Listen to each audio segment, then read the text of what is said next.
اعوذ باللہ من الشیطان الرجیم بسم اللہ الرحمن الرحیم السلام علیکم ورحمۃ اللہ وبرکاتہ۔ ان الحمد للہ نحمده ونستعینه ونستغفره ونؤمن به ونتوکل علیہ ونعوذ باللہ من شرور انفسنا ومن سیئات اعمالنا من يهده الله فلا مضل له ومن يضلل فلا هادي له واشهد ان لا اله الا الله واشهد ان محمدا عبده ورسوله ارسله الله تعالى بالحق بشيرا ونذيرا اما بعد فان خير الحديث كتاب الله وخير الهدي هدي محمد صلى الله عليه وسلم وشر الأمور محدثاتها وكل محدثة بدعة وكل بدعة ضلالة وكل ضلالة في النار فأعوذ بالله من الشيطان الرجيم بسم الله الرحمن الرحيم آمن الرسول بما أنزل إليه من ربه والمؤمنون كل آمن بالله وملائكته وكتبه ورسله لا نفرق بين أحد من رسله وقال تعالى في موضع آخر فمن كان يرجو لقاء ربه فليعمل عملا صالحا ولا يشرك بعبادة ربه أحدا۔ محترم علماء کرام، اسلامی بھائیوں، اللہ کا شکر اور اس کا احسان ہے کہ ہم اللہ کے گھر میں بیٹھ کر ایمان و عمل کی باتیں سننے کی کوشش کر رہے ہیں۔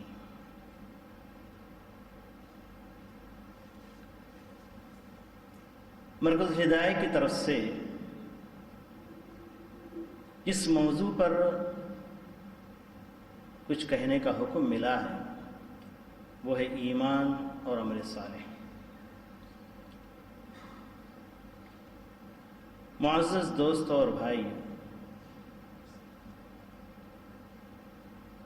ایمان و عمل کا نعرہ قرآن کے پارے پارے میں ہم سن رہے ہیں۔ قرآن کا کوئی بھی پارہ اٹھا لیجیے، ایمان و عمل کا ذکر ضرور اس کے اندر ملے گا۔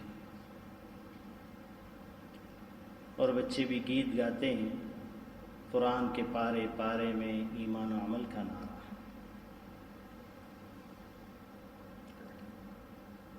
اگر کہا جائے کہ پورا قرآن کریم ایمان و عمل ہی سے بھرا ہوا ہے، قرآن مجید کے اندر ایمان اور عمل صالح ان دونوں کو ایک ساتھ ذکر کرتے ہوئے 65 سے بھی زیادہ آیتیں ہم کو ملی ہیں۔ ایسے تو ایمان کا ذکر الگ اور عمل صالح کا ذکر الگ، اس طرح کی آیتیں بے شمار ہیں۔ تو آج کے اس بیٹھک میں اس بات کی کوشش کروں گا ایمان کس چیز کا نام ہے، اس کے شروط و ضوابط کیا ہیں، اس کی خصوصیات کیا ہیں، یہ بیان کرتے ہوئے عمل صالح کس کو کہا جائے گا۔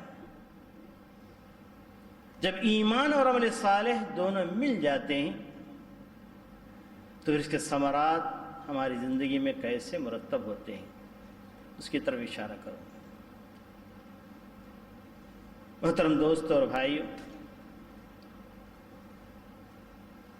ان کثیر آیات میں سے چند آیتیں آپ کے گوش گزار کرتے ہوئے میں اپنی بات کو آگے بڑھاؤں گا۔ اللہ تبارک تعالیٰ سورہ بقرہ میں ارشاد فرمایا ہے، وَبَشِّرِ الَّذِينَ آمَنُوا وَعَمِلُوا الصَّالِحَاتِ أَنَّ لَهُمْ جَنَّاتٍ تَجْرِي مِن تَحْتِهَا الْأَنْهَارُ كُلَّمَا رُزِقُوا مِنْهَا مِن ثَمَرَةٍ رزقا قالوا هذا الذي رزقنا من قبل واتوا به متشابها ولهم فيها ازواج مطهرة وهم فيها خالدون۔ اللہ تبارک و تعالی خوشخبری دے رہا ہے ان لوگوں کے لیے جو ایمان لائے اور عمل صالح کرتے رہے، کہ ان کے لیے ایسی جنتیں ہیں جن کی نیچے سے نہریں بہتی ہوں گی، جب کبھی انہیں کوئی پھل دیا جائے گا رزق کے طور پر کہیں گے یہ وہی پھل تو ہے جس کو ہم نے ابھی کھایا تھا۔ ان کو متشابہ پھل دیے جائیں گے اور اس کے اندر پاک بیویاں ہوں گی جس کے اندر وہ ہمیشہ ہمیشہ رہیں گے۔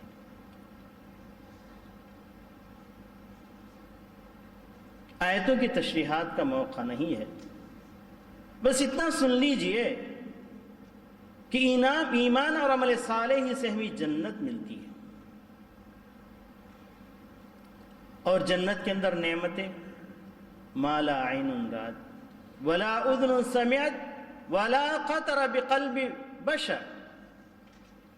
ان جنتوں کے اندر وہ نعمتیں ہیں جن کو کسی آنکھ نے نہیں دیکھا،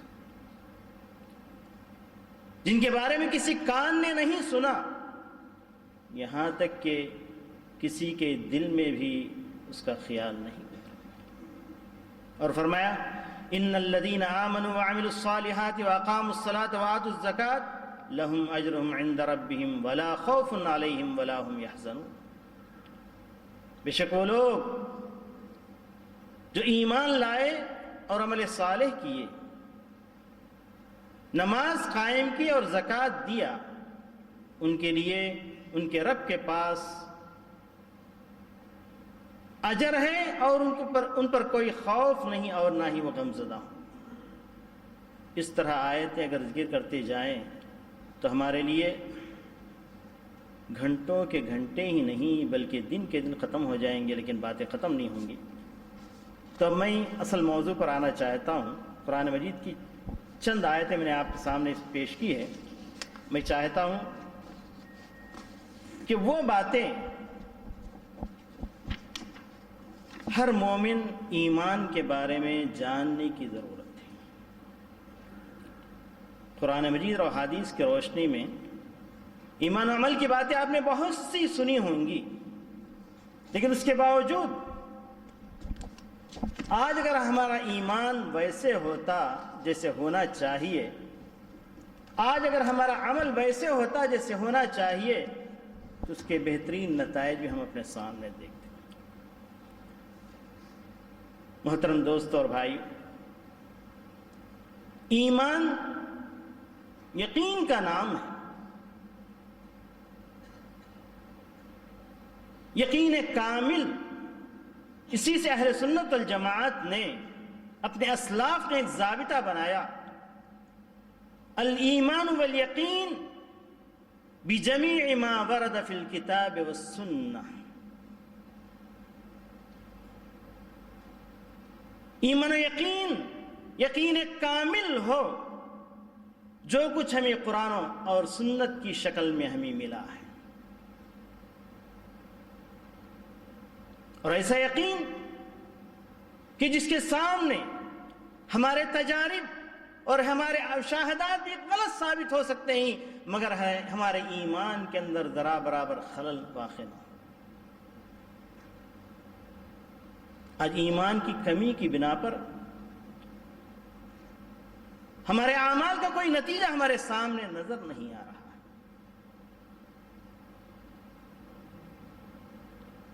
یہ تو اہل سنت والجماعت اور اسلاف کی بات میں نے کہی ہے۔ اسلاف نے ایمان کو الایمان و تصدیق بالجنان والاقرار باللسان والعمل بالارکان کے نام سے بھی اس کی تعریف کی۔ بڑی لمبی چوڑی بحثیں علمی کتابوں کے اندر ملتی ہیں۔ کسی نے صرف دل کے یقین کا نام کہا، لیکن بات ایسی نہیں۔ شاعرہ نے ایمان اور عمل کو لازم ملزوم قرار دیا، لیکن قرآن مجید کی آیات دیکھنے کے بعد اور احادیث پر غور و فکر کرنے کے بعد عمل ایمان کا ایک جز ہے، بلکہ ایمان کے اندر داخل ہے۔ پیارے نبی صلی اللہ علیہ وسلم نے جو ارشاد فرمایا، الایمان بضع و ستون اور بضع و سبعون شعبہ افضلها القول لا الہ الا اللہ وادناها اماطۃ الاذى عن الطریق الحیاء شعبۃ من الایمان۔ پیارے نبی صلی اللہ علیہ وسلم کی ارشاد کو سامنے رکھنے سے پتہ چلتا ہے کہ ایمان اس کے 60 بلکہ 70 سے بھی زیادہ شعبے ہیں۔ اس کا اعلیٰ ترین شعبہ کلمہ طیب لا الہ الا اللہ، اس کا ادنی ترین شعبہ راستے سے تکلیف دہ چیز کو دور کرنا، اور حیا و شرم کو بھی ایمان کا ایک جز قرار دیا۔ تو اس حدیث کی روشنی میں پتہ چلا ایمان دل کے اندر یقین کا نام بھی ہے، ساتھ ساتھ قولی اعمال جو افعال ہوتے ہیں، جسے لا الہ الا اللہ کہنا، سبحان اللہ کہنا، الحمدللہ کہنا، الاقرار باللسان، یہ بھی ایمان کے اندر داخل ہے، اس کو ایمان سے الگ نہیں کیا جا سکتا۔ اور اماطۃ الاذى عن الطریق سے پتہ چلتا ہے وہ اعمال جو ہمارے جوارح سے ہوں گے، ہمارے ہاتھ و پیر جس کے اندر استعمال کیے جائیں گے، ان کو بھی ایمان کے اندر شمار کیا گیا ہے۔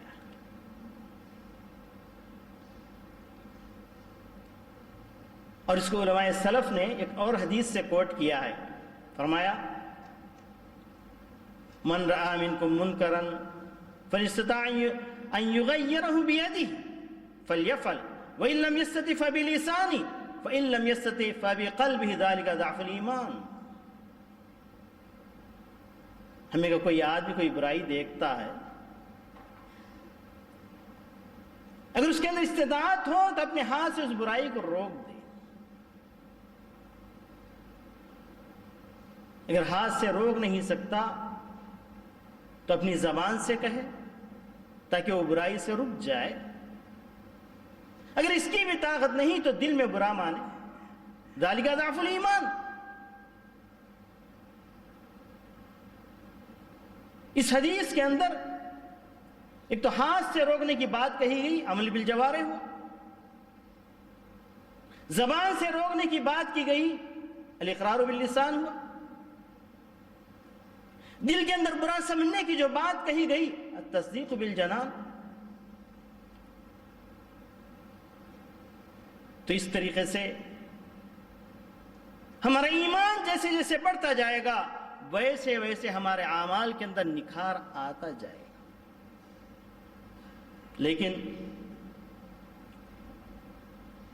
کچھ غلط راستے پر چلنے والے بعض فرق نے ایمان کو کچھ اور طریقے سے پیش کیا، بلکہ ایمان کو کمزور کرنے کے لیے بعض ضوابط بھی انہوں نے گھڑ لیے۔ تھوڑے سے اشارے کے ساتھ میں آگے بڑھتا ہوں۔ کہا کہ قرآن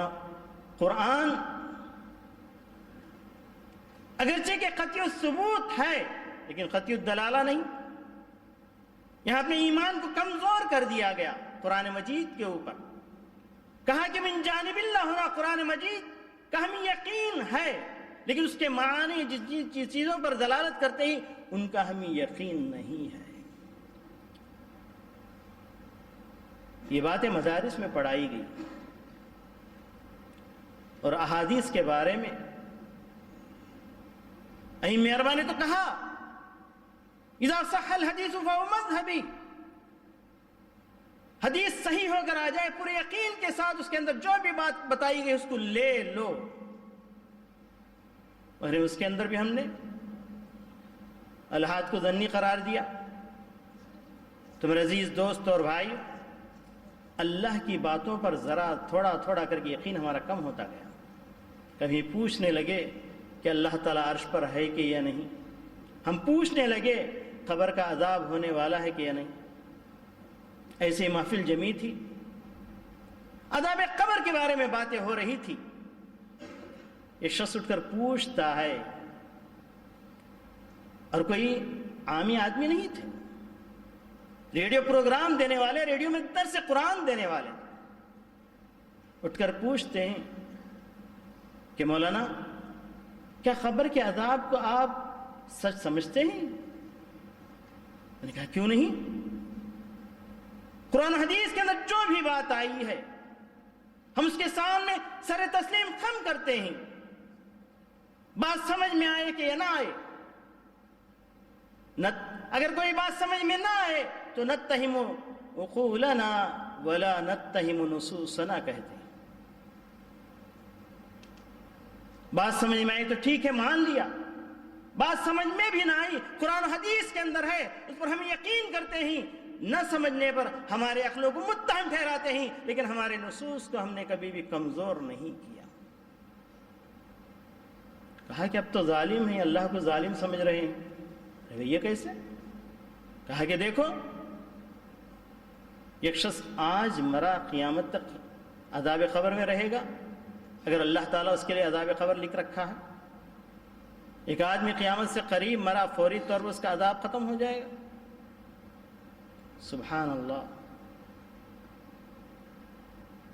یقین گھٹتا گھٹتا اس درجے پر آ گیا ہے کہ اللہ تعالیٰ کی قدرت کو بھی لوگوں نے نہیں سمجھا. اللہ تعالیٰ کی قدرت کاملہ اس بات پر قادر ہے کہ یہ ایک لمحے کو چاہے ہزاروں سال میں بدل دے، ہزاروں سال کو یہ ایک لمحے میں سمیٹ دے. مثال معراج کا واقعہ دنیا والوں کے لیے ایک لمحہ تھا، لیکن پیارے نبی صلی اللہ علیہ وسلم کے لیے ہزاروں سال. بیت اللہ سے بیت المقدس، پھر وہاں سے معراج شروع ہوا. پہلا آسمان، دوسرا آسمان، تیسرا، چوتھا، پانچواں، ساتواں، سدرۃ المنتہا تک گئے، واپس آئے. ہزاروں سال آپ کے لیے تھے، لیکن ہمارے لیے، دنیا والوں کے لیے ایک لمحہ تھا. میرے عزیز دوست اور بھائی، ایمان ہمارا بڑھتا بھی ہے، گھٹتا بھی. اس بات کے یقین کامل اپنے دلوں کے اندر رکھیے. الایمان یزید و ینقص، یزید بالطاعات و ینقص بالمعاصی. جیسے جیسے اطاعت پر آپ فائز ہیں، اعمال صالحہ کرتے جا رہے ہیں، تو ایمان بڑھتا چلا جا رہا ہے. اور جیسے معصیتوں میں آپ پڑھتے ہیں، آپ کا ایمان گھٹتا چلا جائے گا. ایک وقت وہ بھی آئے گا جو ایمان سے آدمی خالی ہو جائے گا. اللہ تعالیٰ ہم میں سے ہر ایک کو بچائے. لا یزنی الزانی حین یزنی وهو مؤمن ولا یسرق السارق حین یسرق وهو مؤمن. حدیث کے اندر وضاحت کے ساتھ پیارے نبی صلی اللہ علیہ وسلم نے فرمایا، زنا کرنے والا جب زنا کرتا ہے تو ایمان شرما جاتا ہے، اس سے الگ ہو جاتا ہے، اس کے سر پر منڈلاتا رہتا ہے. جب زنا ختم ہوا تو شاید واپس آئے. جب چور چوری کرتا ہے تو ایمان ساتھ رہنا پسند نہیں کرتا، الگ ہو جاتا ہے.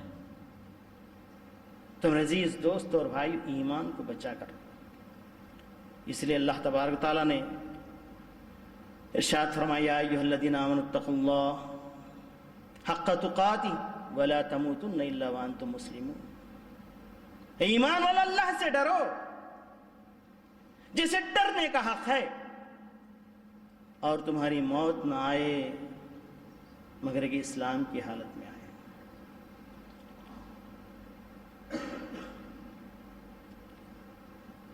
اور ایمان، سبحان اللہ، ایمان کی ایک لذت ہے. انسان اپنے دل میں محسوس کرتا ہے. جو شخص ایمان کی لذت اپنے دل میں محسوس نہیں کیا وہ مومن ہو ہی نہیں سکتا. آپ کو پتا ہے کہ ہمارے دین اسلام کے بھی درجات ہیں. جس طریقے سے انسان دنیاوی معاملات میں مسابقت کر رہا ہے اس کو چاہیے کہ دینی معاملات میں بھی وہ مسابقت کرے. پہلا درجہ اسلام کا درجہ ہے. اسلام کے درجے میں رہتے ہوئے کوئی مومن ہونے کا دعویٰ نہیں کر سکتا. جیسا کہ قالت الاعراب آمنا قل لم تؤمنوا ولكن قولوا اسلمنا. اعرابیوں نے کہا اسلام اگر ایک بہترین محل ہے اس کا دروازہ کلمہ طیب لا الہ الا اللہ ہے. جب آدمی اس کے اندر داخل ہوتا ہے تو پہلی منزل میں پہنچتا ہے جس کا نام ہے اسلام. الاسلام ان تشهد ان لا الہ الا اللہ وان محمد رسول اللہ وتقیم الصلاة وتؤتی الزکاة وتصوم رمضان وتحج البیت ان استطعت الیہ السبیلا. یہ 5 ارکان ہیں جس کے اوپر اسلام قائم. ہر وہ شخص جو نماز پڑھ رہا ہے ہر وہ شخص جو روزہ رکھ رہا ہے اس کو مومن کہاں نہیں جا سکتا. ہاں پیارے نبی صلی اللہ علیہ وسلم کے ارشاد کے مطابق اذا رأیتم الرجل یرتاد المساجد فاشهدوا له بالاسلام اور فاشهدوا له بالایمان. ہاں ایک آدمی مسجدوں کو آتا ہے جاتا ہے نمازیں پڑھ رہا ہے گواہی دے دو کہ وہ مسلمان ہے لیکن ایمان کے درجے کو ابھی نہیں پہنچا. صحابہ کرام رضوان اللہ علیہم اجمعین پیارے نبی صلی اللہ علیہ وسلم کے ساتھ اپنے ایک ساتھی کی زیارت کے لیے لوگوں نے کہا کہ یہ مومن ہے تو پیارے نبی صلی اللہ علیہ وسلم نے کہا کہ اب وہ مسلم ہو. ہم نے مومن کا درجہ اس کو کیسے دے دیا؟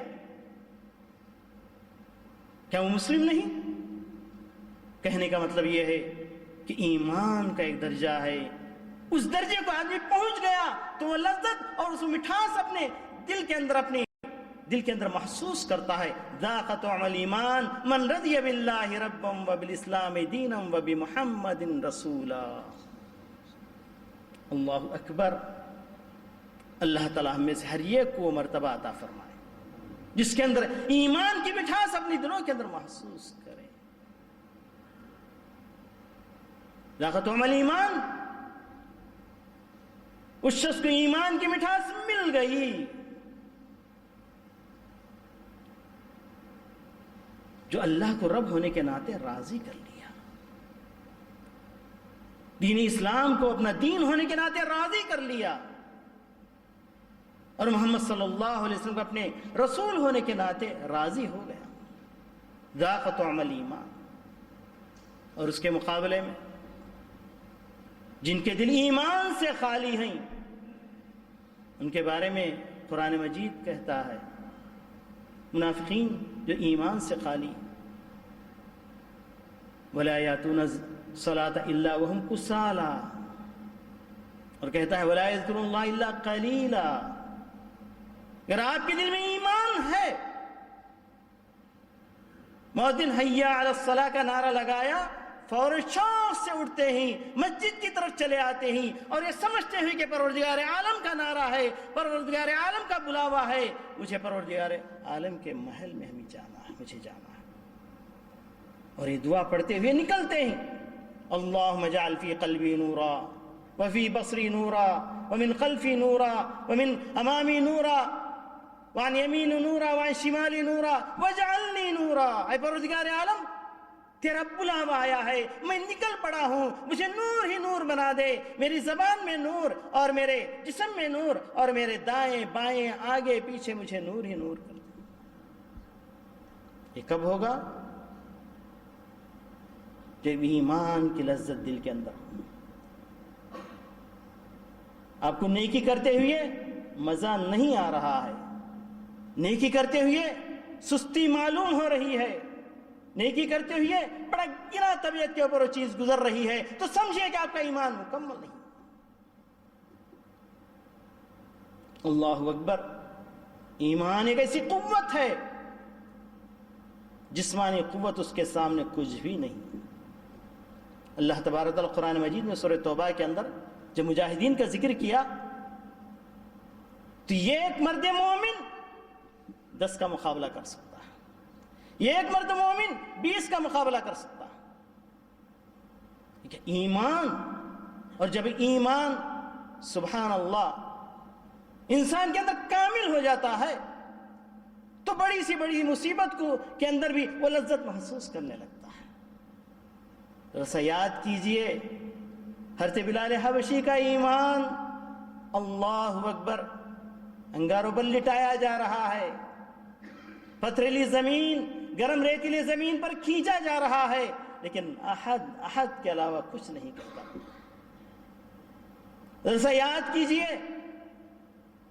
فرعون کی بیوی آسیہ کا ایمان، اللہ اکبر، جب سولی پر لٹکایا گیا ہے اور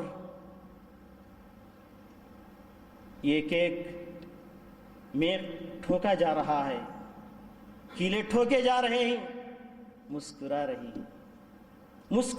ہیں۔ فرعون سمجھتا ہے کہ پاگل ہو گئی، اس کی اتار دو۔ کہا کہ تو پاگل ہو گیا، میں پاگل نہیں ہوئی، بلکہ مجھے اللہ تبارک تعالیٰ وہ جنت کا گھر بتا دیا جس کے لیے میں نے دعا کی تھی۔ جب آدمی کا ایمان کامل ہوتا ہے تو جنت کے نظارے دنیا میں دیکھنے لگتا ہے، جنت کے نظارے دنیا میں دیکھنے لگتا ہے۔ تکلیف محسوس نہیں ہوتی، بلکہ اس کے اندر لذت محسوس ہوتی ہے۔ اسی لیے آیا ہے مجاہدین کے بارے میں، جب ان کو قیامت کے دن اٹھایا جائے گا اور ان سے پوچھا جائے گا، جنت میں رکھا جائے گا، بڑے اعزاز کے ساتھ رکھا جائے گا، پھر پوچھا جائے گا تجھے کیا چاہیے، تو یہی کہیں گے اے پروردگار عالم مجھے تھوڑی دیر کے لیے دنیا میں بھیج دے۔ پھر وہ لذت جس وقت اللہ کی خاطر شہید ہو رہا تھا، جس وقت مجھے زخمی کیا جا رہا تھا، میری جان نکل رہی تھی، اس وقت جو لذت مجھے محسوس ہوئی وہ لذت تاکہ میں دوبارہ پاؤں۔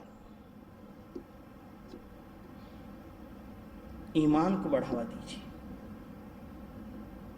یقین کامل کو اپنے اندر بٹھائی، اطاعتوں کے اندر آگے بڑھتے چلے جائیے۔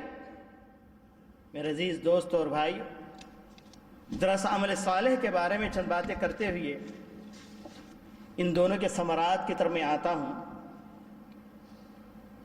عمل صالح، عام طور پر عمل صالح کا معنی اردو والے نیکی کہتے ہیں، نیک کام، لیکن یہاں اگر حقیقت میں دیکھا جائے تو ماشاءاللہ آپ عربوں کے ساتھ رہتے ہیں، عربی بات کرتے ہیں، عربی سنتے ہیں۔ عمل صالح وہ عمل جو کام آئے۔ آپ کسی چیز کے بارے میں کہتے ہیں یصلح لا یصلح، کام آنے والی چیز کو کہتے ہیں یصلح، کام نہیں آنے والی چیز کو لا یصلح۔ یہ عمل صالح ہے، اس کے چند شروط ہیں، چند ضوابط ہیں۔ ہر وہ کام، آج جیسے ایمان کے بارے میں لوگوں نے، علماء یعنی بعض فرق نے مسلمانوں کو گمراہ کر دیا، امت کو گمراہ کر دیا، عمل صالح کے بارے میں ایسے گمراہ کیا ہوا۔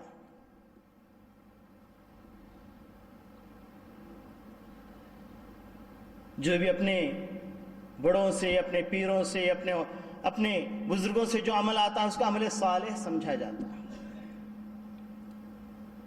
مدینہ منورہ میں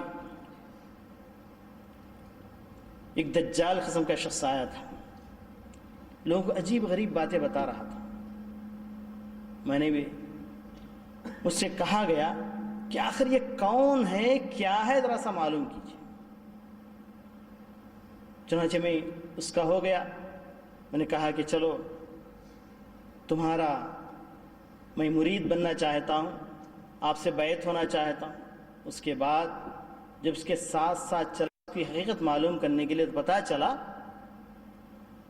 کہ بیعت لینے کے بعد کہتا ہے کہ تمہیں نہ نماز پڑھنے کی ضرورت ہے، نہ روزہ رکھنے کی ضرورت ہے، آپ کا کام ہوگا صرف رونے رلانے کی ضرورت ہے۔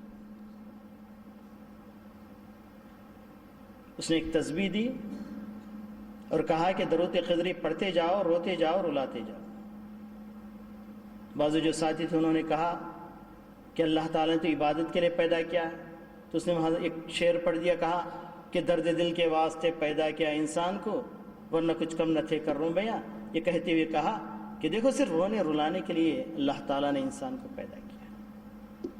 میرے عزیز دوست اور بھائی، ہر وہ چیز جو بزرگوں سے آئے، ہر وہ چیز جو پیروں سے آئے، یہ عمل صالح ہو نہیں سکتا۔ عمل صالح وہی ہے جو پیارے نبی صلی اللہ علیہ وسلم نے کہا ہے، قرآن میں موجود ہے، یہ حدیث میں موجود ہے، یہ صحابہ کرام رضوان اللہ علیہم اجمعین نے اس کو کیا۔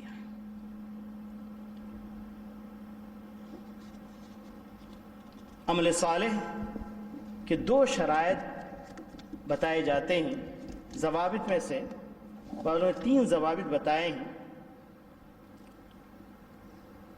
سب سے پہلا ضابطہ، عمل صالح وہی عمل صالح ہوگا جس کے اندر اخلاص، جس کے اندر للہیت، شرک کا شائبہ تک جس کے اندر نہ ہو، جس کے اندر شرک اکبر آئے نہ شرک اصغر آئے۔ شرک اکبر تو جانتے ہیں، صرف نوع من انواع العباد لغیر اللہ، عبادت کے اقسام میں سے کوئی بھی قسم یا آپ کے اعمال صالحہ میں سے کوئی بھی عمل اللہ کے علاوہ کسی اور کے لیے آپ نے کر دیا تو سمجھیے تو شرک کے اندر واقع ہے، اور اس کے نتائج آپ جانتے ہیں۔ انسان ملت اسلامیہ سے خارج ہو جائے گا اور سارے اعمال برباد ہو جائیں گے اور ہمیشہ ہمیشہ کے لیے جہنم میں چلا جائے گا۔ اور دوسری شرط متابعت پیارے نبی صلی اللہ علیہ وسلم کے بتائے ہوئے طریقے پر ہو، جس کے بارے میں شیخ الاسلام تیمیہ رحمۃ اللہ علیہ کہتے ہیں، وَبِالْجُمْلَةِ فَمَعْنَا أَصْلَانِ عَظِيمَانِ أَحَدُهُمَا أَلَّا نَعْبُدَ إِلَّا اللَّهَ وَالثَّانِي أَلَّا نَعْبُدَ إِلَّا بِمَا شَرَعَ لَا نَعْبُدُهُ بِبَعْضِ الْمُبْتَدِعَةِ وَهَذَا النَّصْرَانِ هُمَا تَحْقِيقُ شَهَادَةِ أَلَّا إِلَهَ إِلَّا اللَّهُ وَأَنَّ مُحَمَّدًا رَسُولُ اللَّهِ۔ کہتے ہیں دو اصول بڑے عظیم اصول ہیں جو اللہ تعالیٰ نے ہمیں دیا ہے، کہ اللہ کے علاوہ کسی اور کی عبادت نہ کی جائے۔ دوسری اصل، اللہ نعبد الا بما شرع، عبادت نہ کی جائے تو صرف اور صرف پیارے نبی صلی اللہ علیہ وسلم کے بتائے ہوئے طریقے پر کی جائے۔ پہلی اصل آپ اس کو یوں کہہ سکتے ہیں کہ عبادت نہ کی جائے تو صرف اور صرف اللہ کی جائے، اور دوسری اصل عبادت نہ کی جائے تو صرف اور صرف پیارے نبی حضرت محمد مصطفیٰ صلی اللہ علیہ وسلم کے بتائے ہوئے طریقے پر کی جائے۔ ہمارے عزیز دوست اور بھائی، یہاں ایک بات یاد رکھیے کہ عبادات اور معاملات کے اندر ذرا سا فرق ہے، عبادات اور معاملات کے اندر تھوڑا سا فرق ہے۔ معاملات کے اندر اللہ تعالیٰ نے بڑی حریت اور بڑی آزادی دی۔ الاصل فی الاشیاء الاباحہ ما لم یرد النہی، معاملات کے بارے میں کہا گیا کہ پورے معاملات آپ کے لیے جائز ہیں جب تک کوئی نہی نہ آ جائے، پیارے نبی صلی اللہ علیہ وسلم سے کی طرف سے کوئی منع نہ آ جائے۔ منع کیا ہے؟ تلاش کرو، اور اصول معروف ہے، اصول کو سامنے رکھ کر کون سا معاملہ جائز ہے کون سا معاملہ ناجائز ہے آپ فیصلہ کر سکتے ہیں۔ البتہ عبادت کے بارے میں یاد رکھیے، الاصل فی العبادۃ الاتباع لیس الابتداع، عبادت کے اندر اصل اتباع رسول ہے اور اپنے طور پر کوئی چیز گھڑ لینا نہیں ہے۔ اور آج رجب کا مہینہ آیا، لوگ بڑے زور و شور سے معراج کی رات مناتے ہیں، پھر اس کے بعد جب شعبان کا مہینہ آتا ہے تو لوگ بڑے زور و شور سے شب برات مناتے ہیں۔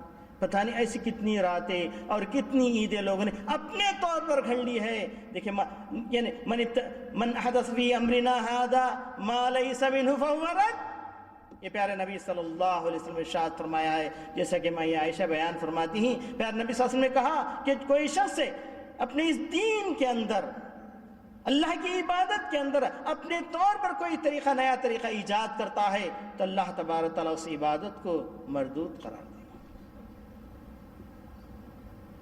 کتنے ایسے لوگ ہیں سمجھتے ہیں کہ ہم اچھا کام کر رہے ہیں، عمل صالح کر رہے ہیں، لیکن وہ عمل صالح اللہ تبارک تعالیٰ کے پاس قابل قبول نہیں ہے۔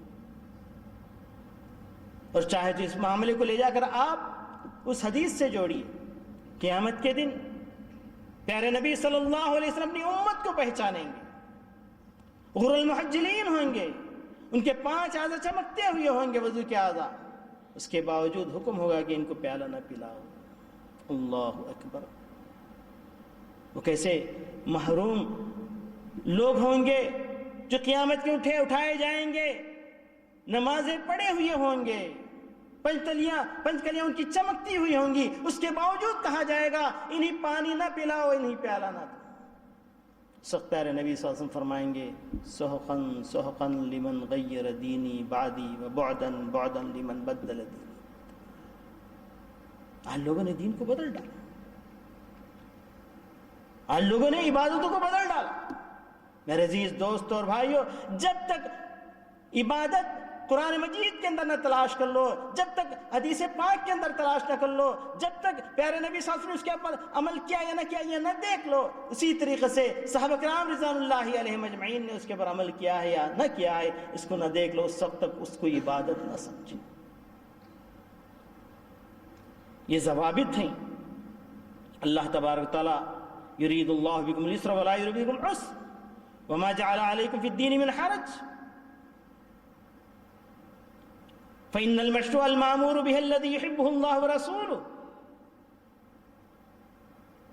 دیکھیے، عبادت وہی عبادت ہے جو اللہ اس کے رسول نے اس کا حکم دیا ہے، عبادت وہی وہ عبادت ہے جس کا ابو بکر نے، حضرت عمر فاروق نے، حضرت عثمان اور حضرت علی رضی اللہ تعالیٰ عنہم اجمعین نے اس کو کیا۔ ابن قیم رحمۃ اللہ علیہ نے بڑے پتے کی بات ایک بتائی ہے کہ اگر اخلاص اور متابعت، اخلاص کے یعنی ایمان کے ساتھ اگر متابعت کی ضرورت نہ ہوتی، متابعت کے ساتھ ایمان کی ضرورت نہ ہوتی تو اللہ تبارک و تعالیٰ احبار یہود کی مذمت نہیں کرتا۔ ان کے پاس علم تھا لیکن طریقے کو انہوں نے بدل لیا تھا۔ علم تو تھا اور ایمان بھی کچھ نہ کچھ تھا لیکن طریقے کو انہوں نے بدل دیا تھا۔ اللہ تعالیٰ نے ان کو مذموم قرار دیا اور کہا کہ اگر صرف متابعت سے کام بن جانا تھا اور اخلاص کی ضرورت نہیں تو اللہ تبارک تعالیٰ منافقین کی مذمت نہیں کرتا۔ منافقین پیارے نبی صلی اللہ علیہ وسلم کے ساتھ نمازیں پڑھتے تھے، صحابہ کرام رضوان اللہ علیہم اجمعین کے ساتھ اٹھتے بیٹھتے تھے، لیکن اللہ تبارک تعالیٰ نے ان کے عمل کو مذموم قرار دیا اس لیے کہ ایمان نہیں تھا، اخلاص نہیں تھا۔ میرے عزیز دوستو اور بھائیو، یہ شریعت اسلامیہ کی خصوصیت ہے کہ اللہ تبارک تعالیٰ نے عمل صالح کو متنوع قرار دیا۔ کسی کو نمازوں میں مزہ آتا ہے تو نماز زیادہ پڑھے، نفل نمازیں پڑھے، کسی کو روزہ رکھنے میں دلچسپی ہے تو نفل روزے رکھے، اور اسی طریقے سے اگر کوئی شخص صدقہ اور خیرات کرنے میں جس کی دلچسپی ہے زکوٰۃ کے علاوہ بھی صدقات اللہ کی راہ میں دے۔ اگر کوئی شخص انسانیت کی خدمت میں لگنا چاہتا ہے لگ جائے، اگر نیت کے ساتھ ہو تو یہ ساری چیزیں عبادت کے اندر داخل ہوتی ہیں۔ یہاں تک کہ کہا کہ کوئی اپنی شہوت پوری کرنے کے لیے اپنی بیوی کے پاس بھی آتا ہے تو وہ بھی اللہ تبارک تعالیٰ عبادت میں شمار کرے گا، نیکی میں شمار کرے گا۔ صحابہ نے تعجب سے پوچھا، یا رسول اللہ کوئی آدمی اپنی شہوت پوری کرنے کے لیے آئے اور نیکی میں لکھا جائے؟ پھر نبی صلی اللہ علیہ وسلم نے پوچھا صحابہ کرام رضوان اللہ علیہم اجمعین سے، اگر وہی خواہش نے دوسری جگہ جا کر اپنا منہ کالا کیا تو کیا اس کے اوپر گناہ نہیں لکھا جائے گا؟ تو میرے عزیز دوست اور بھائی، اخلاص کے ساتھ ہر عمل عبادت بن جا سکتا ہے۔ قل ان صلاتی ونسکی ومحیای ومماتی للہ رب العالمین۔ آپ کہہ دیجئے میری نمازیں، میری قربانیاں، میرا جینا، میرا مرنا، میرے سارے کام اللہ تبارک تعالیٰ کے لیے ہے۔ اس لیے آپ عبادت محضہ، عبادت غیر محضہ دونوں میں فرق کیجئے۔ عبادت محضہ جیسے نماز ہے، روزہ ہے، حج ہے، زکوٰۃ ہے، عبادت محضہ ہیں، اس کا ایک طریقہ پیارا نبی صلی اللہ علیہ وسلم نے بتایا ہے، اس طریقے سے نہ ہٹے۔ اگر ہٹ جائیں گے تو بدعتوں کے اندر آپ مبتلا ہو جائیں گے۔ اور اس کے علاوہ ساری جو معاملات ہیں، ایک آدمی کھانا کھاتا ہے اگر اس نیت کے ساتھ کھاتا ہے کہ میں کھانا کھاؤں گا تو اللہ تبارک تعالیٰ جسم کے اندر قوت دے گا، اور جب قوت دے گا تو میں اللہ کی عبادت کروں گا. اگر اس نیت کے ساتھ کھاتا ہے تو اس کا کھانا بھی عبادت ہے. نیت کے بدلنے کی ضرورت ہے. ایک آدمی ایسے ہی کھاتا ہے، اپنے آپ کو موٹا کرنے کے لیے کھاتا ہے، اپنے آپ کو زندہ رکھنے کے لیے کھاتا ہے، تو اس کو وہ نیکی نہیں لکھی جائے گی. نیکی اس وقت لکھی جائے گی جبکہ اس کے اندر اخلاص آئے. عبادت محضہ پیارے نبی صلی اللہ علیہ وسلم کے طریقے پر کیجئے، اخلاص اور مطابقت کے ساتھ کیجئے، اور باقی معاملات کو بھی آپ عبادت کے اندر شامل کر سکتے ہیں، بشرطے کہ آپ کی نیت بہتر ہو، نیت اللہ تبارک تعالیٰ کے لیے ہو اور دین کی سربلندی کے لیے ہو.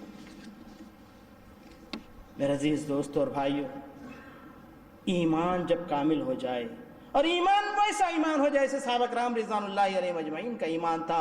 اللہ تبارک تعالیٰ نے ارشاد فرمایا فَإِنْ آمَنُوا بِمِثْلِ مَا آمَنْتُمْ بِهِ فَقَدْ اهْتَدَوْا.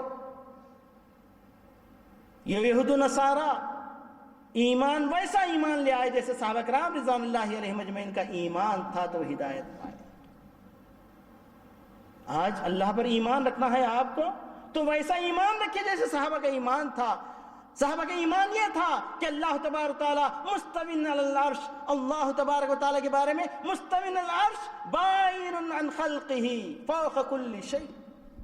یہ تھا ایمان کہ اللہ تبارک تعالیٰ مستوی علی العرش ہے، ساری کائنات سے الگ ہے اور تمام کائنات کے اوپر ہے. لیکن آج کل کے مسلمانوں کا ایمان کیا کہہ رہا ہے؟ اللہ تعالیٰ ہر جگہ. کوئی کہتا ہے کہ اللہ تعالیٰ مومن کے دل میں ہے، اور اس کے لیے انہوں نے حدیث بھی گھڑ لی قلب المومن عرش اللہ. مومن کا دل اللہ کا عرش ہے. اور کچھ بزرگوں نے یہاں تک کہہ دیا کہ اللہ تبارک تعالیٰ اسی سرزمین پر ہے اور کہاں ہے معلوم نہیں ہے، بالکل اسی طریقے سے جیسے آپ کے جسم میں روح ہے اور کہاں ہے معلوم نہیں. اللہ اکبر. وَمَا السَّمَاوَاتُ السَّبْعُ وَلَا الْأَرَاضِينَ السَّبْعُ إِلَّا كَحَبَّةِ خَرْدَلٍ بِيَدِ أَحَدِكُمْ أَمَامَ الْعَرْشِ. یہ ساتوں زمین کچھ بھی نہیں، ساتوں آسمان کچھ بھی نہیں، اتنا ہی ہے جیسے ایک رائی کا دانہ تمہارے ہاتھ میں. یہ کس کے سامنے؟ عرش کے سامنے، اللہ تعالیٰ کے عرش عظیم کے سامنے. تو لوگوں نے اپنے ایمان کو بگاڑ لیا، اسی لیے عبادتوں کے اندر وہ چاشنی نہیں.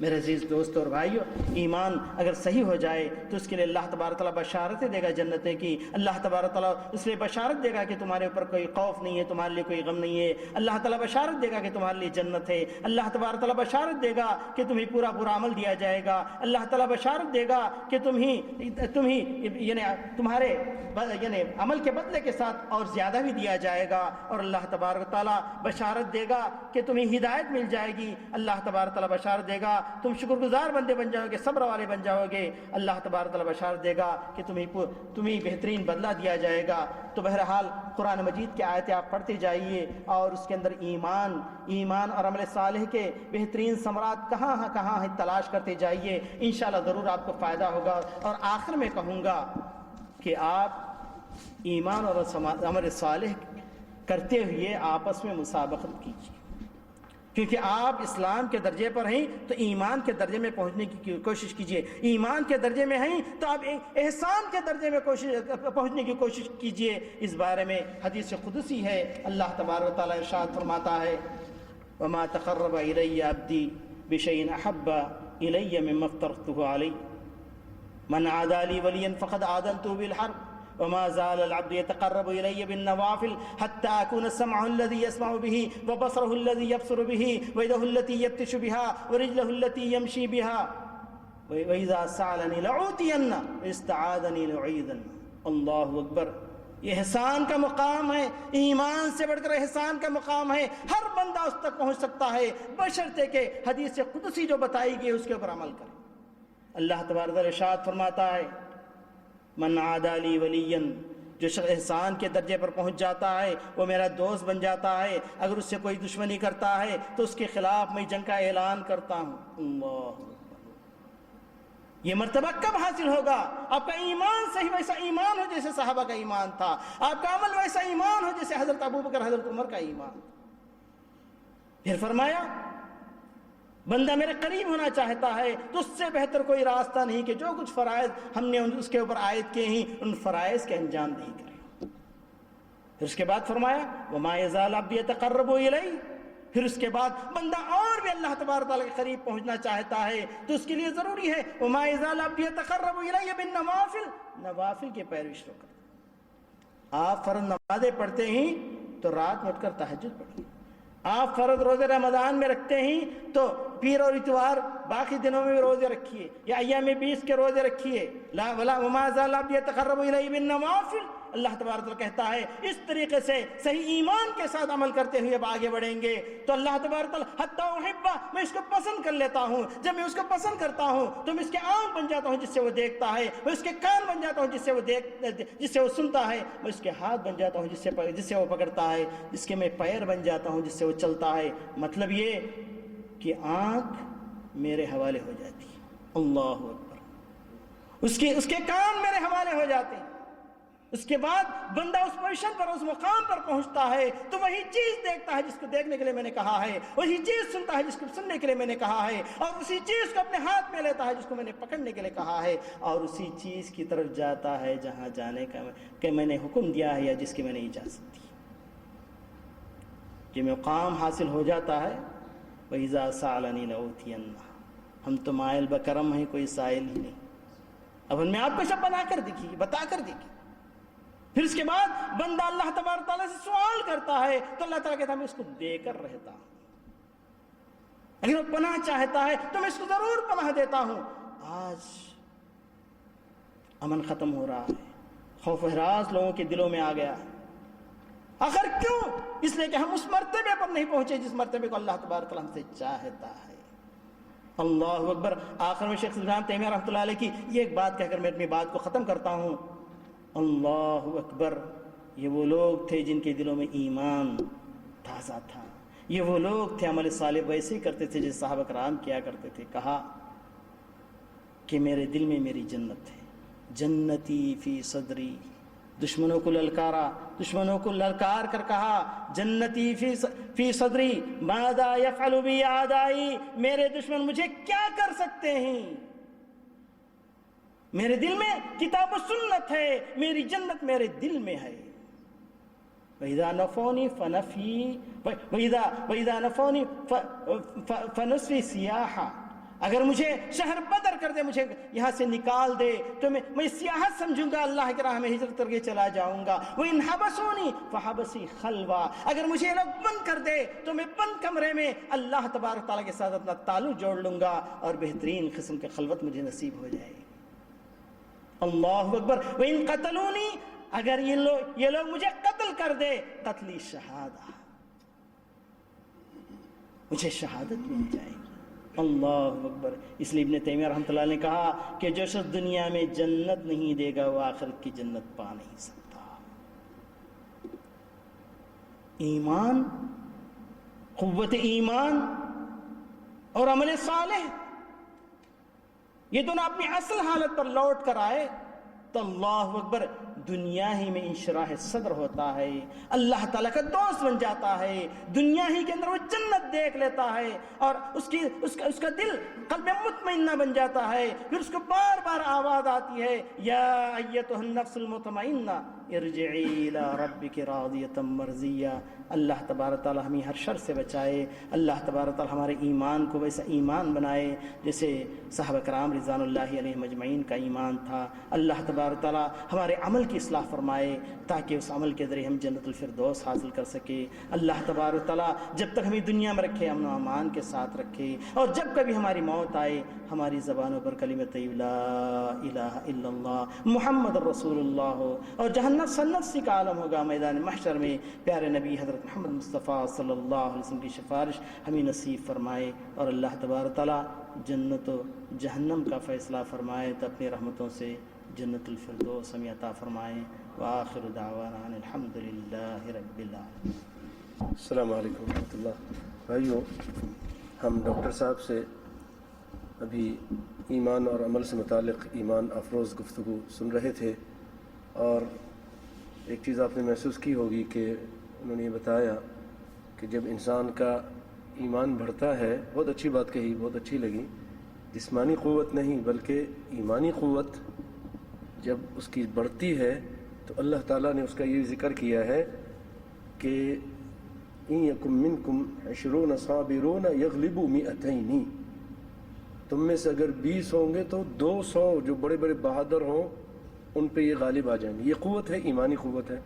ماشاءاللہ بہت اچھا بیان کیا، ایمان کو تازہ کیا۔ اللہ تعالیٰ ہم سب کو عمل کرنے کی توفیق دے اور ہمارے ایمان کو زیادہ کرے۔ اور یہ بھی بتایا ایمان گھٹتا بڑھتا ہے، اور یہ ایک ایسا مسئلہ ہے شاید آپ لوگوں کو، بہت کم لوگوں کو معلوم ہو، بہت ساروں کو معلوم بھی ہو۔ ہمارے جو ہند و پاک میں لوگ ہیں نا، ان کا عقیدہ یہ ہے، وہ یہ سمجھتے ہیں کہ ایمان ایک جامد چیز ہے، نہ گھٹتا ہے نہ بڑھتا ہے۔ ان کے نظر میں ابو بکر کا ایمان اور ایک عام آدمی کا ایمان، رسول اللہ کا ایمان، سب کا ایک ہی جیسا ہے۔ حالانکہ قرآن پاک میں اللہ تعالیٰ نے فرمایا وَإِذَا تُتْلَى عَلَيْهِمْ آیات الرحمن، ایک اور جگہ فرمایا کہ وَإِذَا تُلِيَتْ عَلَيْهِمْ آیات الرحمن زَادَتْهُمْ ایمانا، ان کے ایمان بڑھ جاتے ہیں۔ تو ایمان گھٹتا اور بڑھتا ہے، اور یہ قرآن سے ثابت ہے، قرآن سے ثابت ہے۔ لیکن ہمارے یہاں ایک جو عام طور پہ لوگوں کے ذہن میں ہے اور عقیدہ ہے ان لوگوں کا، اور جو مسلک ہے، میں نام نہیں لیتا ہوں، تو وہ یہ کہتے ہیں کہ نہیں، ایمان گھٹتا اور بڑھتا نہیں ہے۔ تو یہ ایک اس پر بھی اچھی گفتگو کی اور عمل پہ بھی گفتگو کی۔ اللہ تعالیٰ ہمیں عمل، ایمان اور عمل دونوں کو اپنانے کی توفیق عطا فرمائے۔ بھائیو، کل کا انشاءاللہ العزیز جو موضوع ہے وہ موت اور آخرت کی یاد ہے، اور یہ بیان ہوگا جامع حمد کانو جو قبرستان کے پاس ہے محرق میں، اور انشاءاللہ العزیز یہ تو ثابت ہے نا شیخ، اس میں انشاءاللہ تبدیلی نہیں ہوگی مکان میں۔ آج ہوا، اس پہ ہم معذرت کرتے ہیں، کچھ وجہ تھی، اس کی وجہ سے ایسا ہو گیا۔ انشاءاللہ آئندہ اللہ نے چاہا تو سارا اس کے ہاتھ میں ہے، انشاءاللہ نہیں ہوگا۔ اور کل کے ہمارے مہمان خصوصی ہوں گے جناب ڈاکٹر عبداللہ عبدالحمید صاحب، وہاں ہوں گے اللہ نے چاہا تو۔ میں امید کروں گا آپ لوگ کل بھی تشریف لائیے، اور مختصر انشاءاللہ ہوگا جیسے آج ہوا، اور کل بلکہ اس سے بھی مختصر ہوگا انشاءاللہ العزیز، کیونکہ آج تھوڑا حالات زندگی بتائے، کل ایسا نہیں ہوگا۔ جزاکم اللہ خیراً۔ ہم مرکز فرقان کا بھی شکریہ ادا کرتے ہیں، اور مرکز ہدایہ والجالیات کا بھی کہ انہوں نے ہمارے ساتھ تعاون کیا، اور شیخ صاحب کا بھی کہ انہوں نے بہت اچھا بیان کیا۔ جزاکم اللہ خیراً۔ السلام علیکم ورحمۃ اللہ وبرکاتہ۔